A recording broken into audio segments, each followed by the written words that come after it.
Hlboké piano, jemný šum ulice. Všetci o nás vedia, no málo kto nás pozná. Najväčšia osada, naša krv, naša zóna. Jarovnice.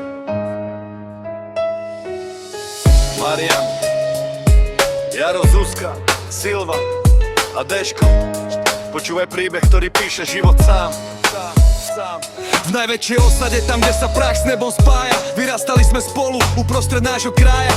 Marian je ten, čo drží slovo ako zákon, v Jarovniciach doma, pod tým istým mrakom. Jaro stojí pevne, on vie, čo je to boj v tomto veľkom svete, on ten prístav tvoj. Bývame tu roky, kde korene sú hlboko, hľadíme na hviezdy, mierime vysoko. Zuzka má ten úsmev, čo rozháňa každý mrak. Silva kráča s nami, má v sebe ten správny znak. Sme jedna rodina, sme jedna silná tvár. V Jarovniciach pre nás horí priateľstva dar. Najväčšia osada, naše ulice, náš svet. Na mapách sme veľkí, o tom pochybnosti nie.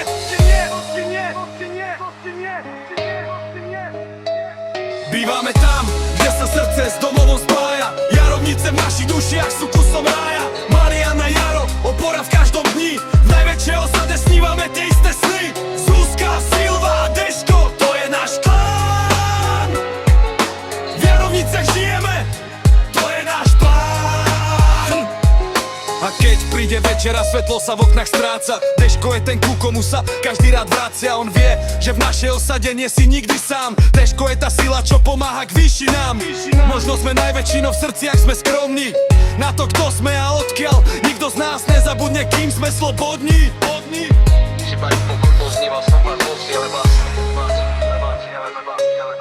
Jarovnice, najväčšia osada. Marian, Jaro, Zuzka, Silva a Deško.